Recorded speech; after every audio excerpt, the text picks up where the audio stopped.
Hi everyone, it's Abby Steele here. Welcome to this video session thinking about phonics and getting back on track.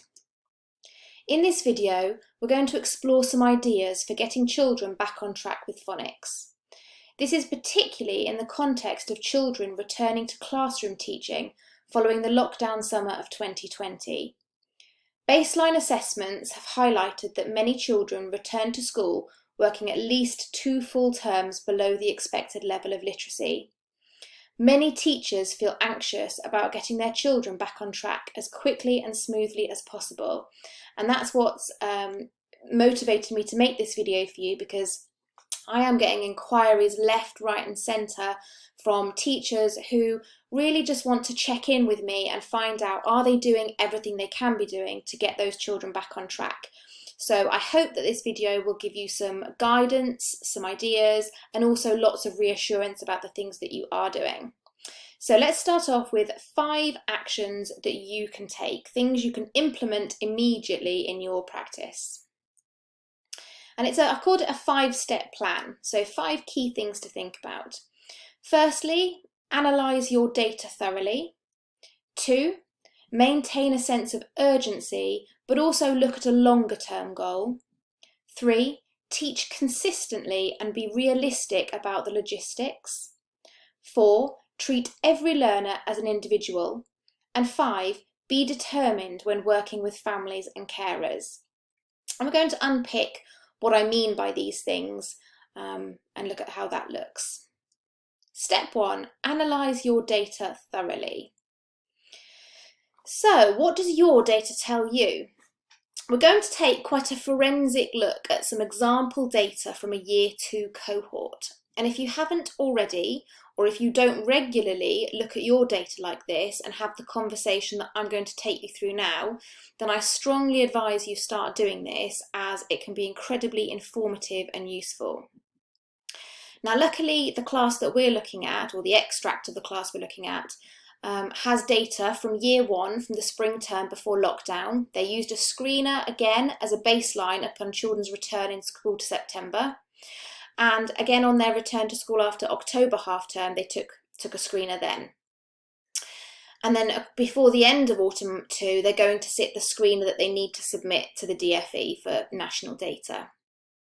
So let's take a look at these individual children that I've labelled Child A to Child F, and these are real children in Year 2. Child A, I flagged this child up as Amber. They're on my radar, even though when we look along at their scores, they appear to be doing quite well. They were doing okay in Spring 1. They would have flagged up as being in my green category at that point, that I would be quite happy with their progress. When they returned after the summer lockdown, they hadn't dropped significantly, and they have made progress since, so they're sort of chugging along. However, I'm interested in why this child isn't making faster progress, and this is about being ambitious for my children. I would like this child to be scoring in the mid to high 30s at this point, based on the previous profile of the child. So although 26 is okay, I'd still want to reflect on and unpick the reasons for this child not yet passing the screener. And I'd still be planning to make sure I target this child just as much as I do the children that flag up in the red.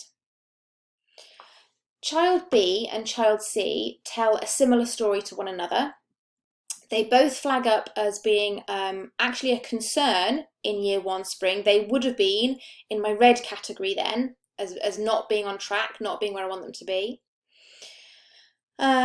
They've both made progress over the summer, and then when they've come back, they've made outstanding progress. They've absolutely been on fire, made incredible progress, and they're now at a level where they are passing the screener.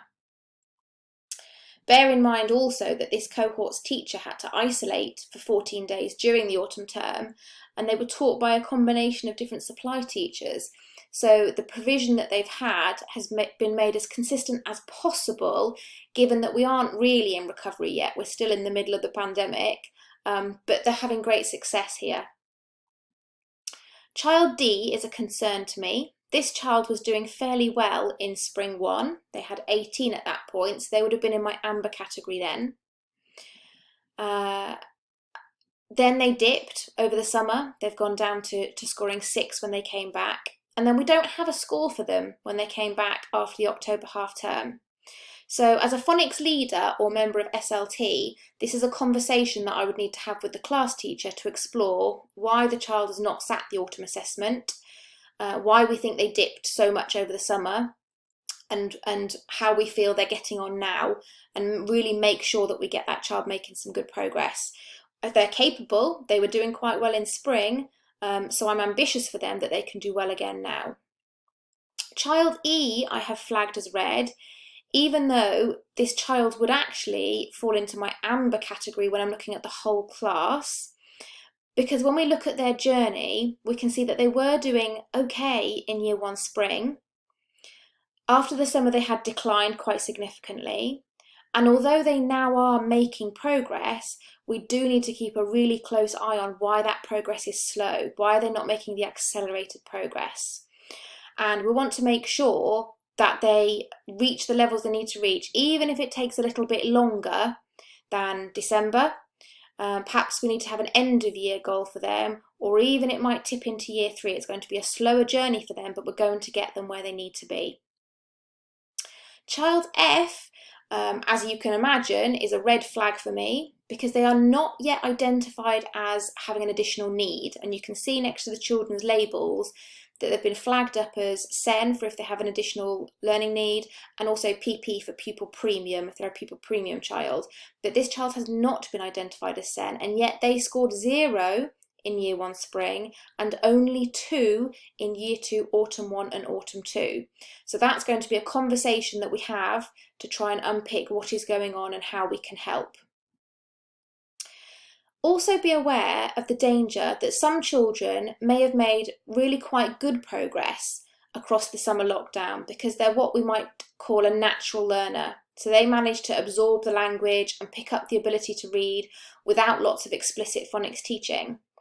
But it isn't a simple case of pass the screener equals no need for phonics, fail the screener equals they need some phonics. The children that might appear to be doing really, really well are actually at risk of hitting a ceiling point with their progress. And I often see this happen in Key Stage 2.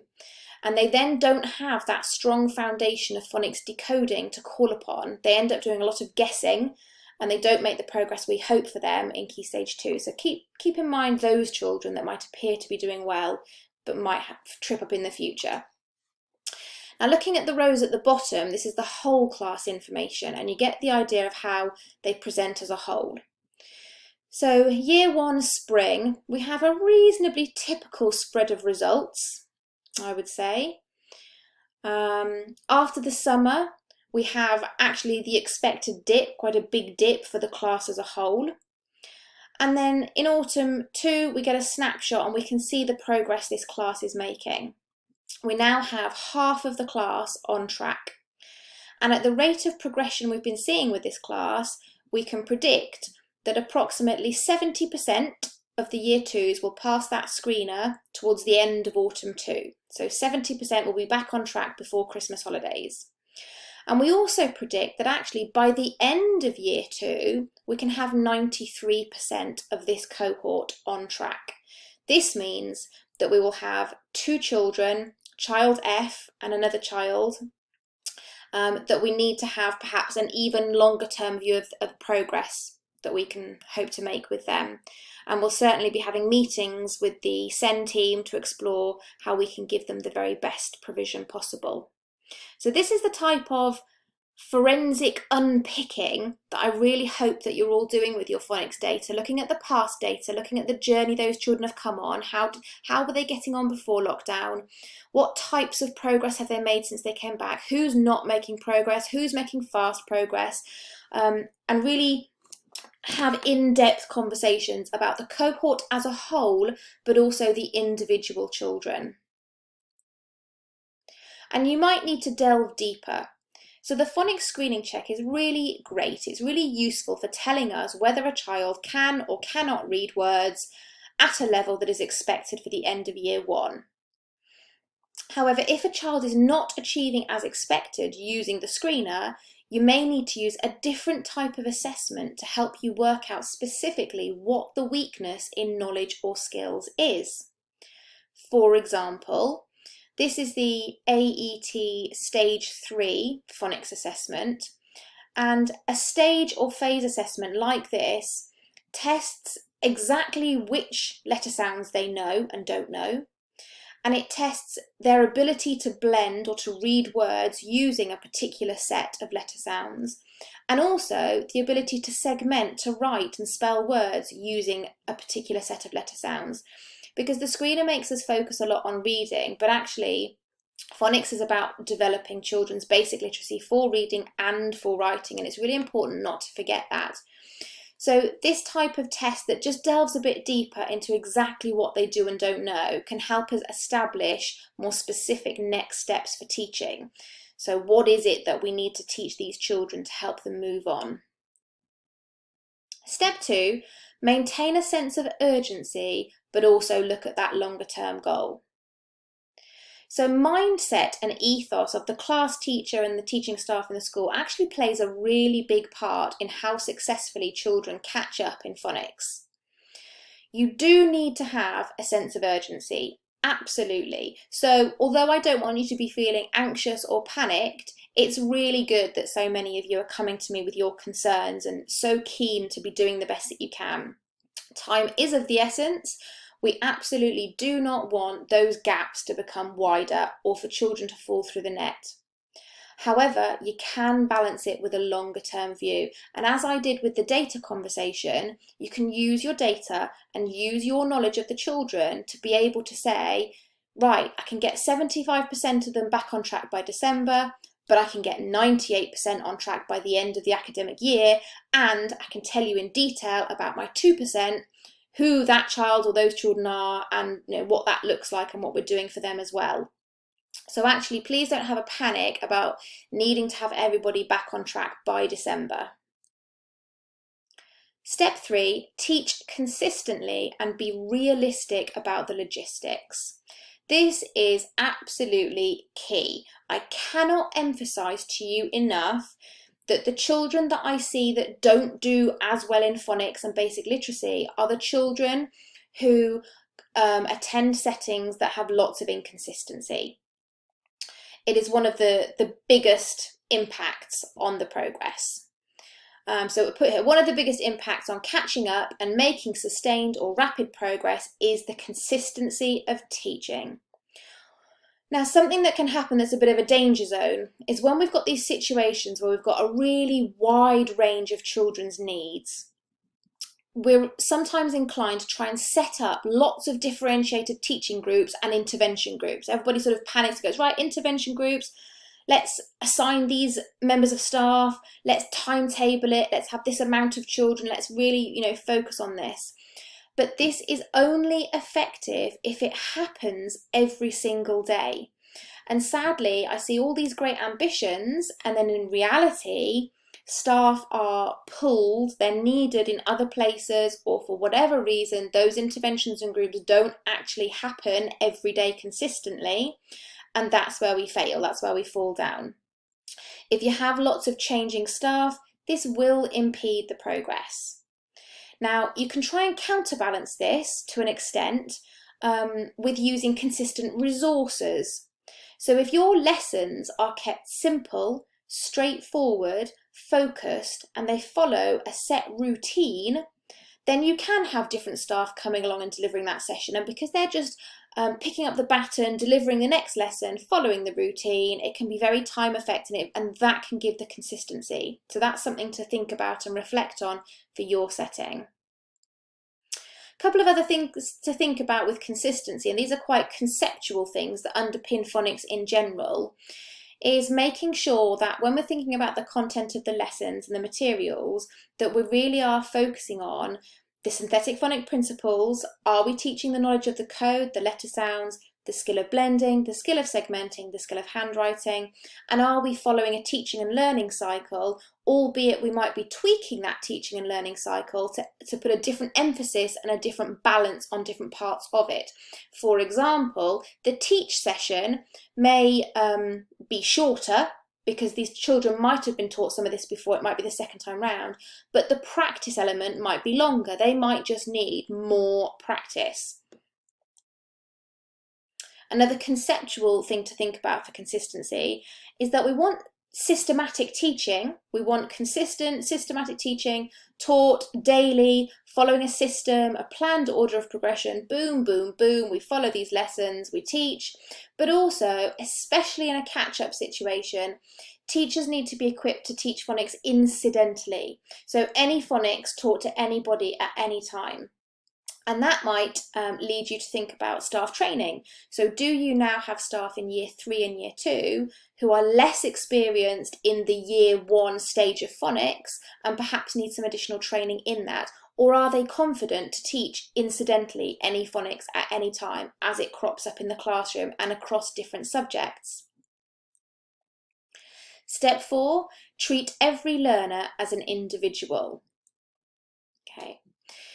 You must view each learner as an individual, and you'll see from the data conversation, when you unpick your data, when you look at them as individuals and not just groups, not just the group of children who fall into the bottom 20%, not just the group of children who are bobbing along in the middle and the group of children that are doing well. When you really, really unpick and get to know each learner as an individual, know their full profile, so their background story, what's their family situation, what's their emotional development like, what's their behaviour like, how are they in maths, how are they at critical thinking, knowing the child and knowing their exact needs through assessment and also through teacher assessment, observing them all day. This really has a huge impact. Absolutely share that responsibility as a team. It is really useful to get together with other teachers in the school and TAs to have that opportunity to talk and find out about each individual child. You can glean a lot of information from each other. In talking about those children, sometimes you have revelations and have ideas about that child. And be careful not to use aspects such as additional needs or pupil premium as excuses. And I think we're all guilty of this at times, of we group and we categorise and we generalise, we all do it. And yes, sometimes you see commonalities, sometimes you see that a group of pupil premium children or children with additional needs perhaps don't make as fast progress, or they sometimes aren't on track as much as some of the other children. And actually, again, when you unpick that data more closely and when you really get to know them as individuals, often that's not actually the case. So we need to be really careful about generalising and effectively making excuses.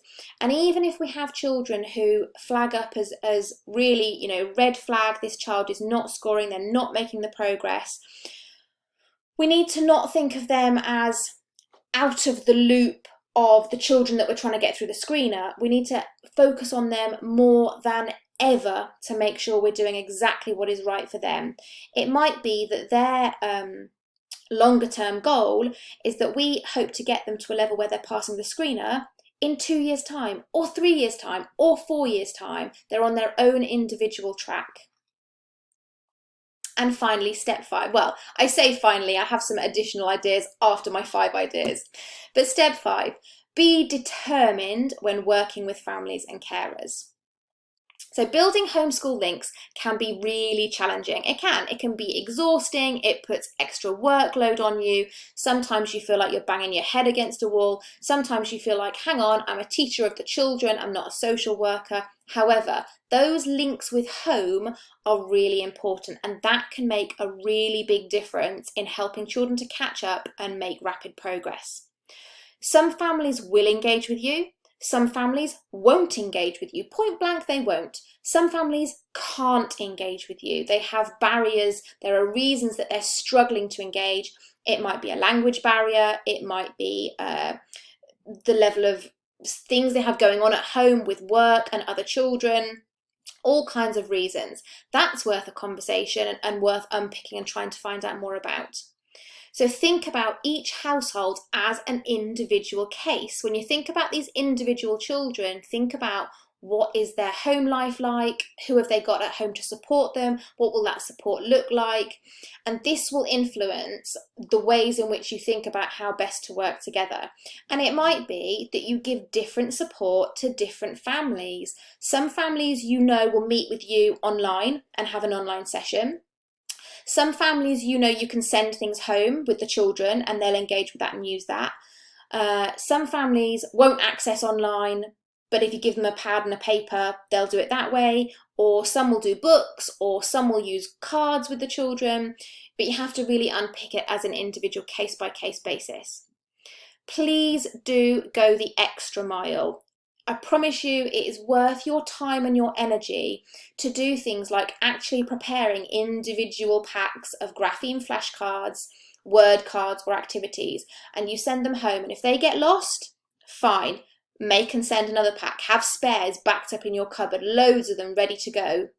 Don't ever let lack of stuff be a barrier to this homeschool relationship.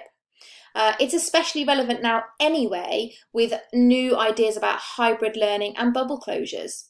So like I say, we're not necessarily in recovery right now, we're still in the pandemic and we're still thinking about, yes, we're making great progress, but actually this bubble might go pop next week and that's them down for 2 weeks. And how are we going to make sure, how are we going to preempt that and provide for these families and these children when they're learning from home? So it's at the forefront of our minds anyway. What else can we do?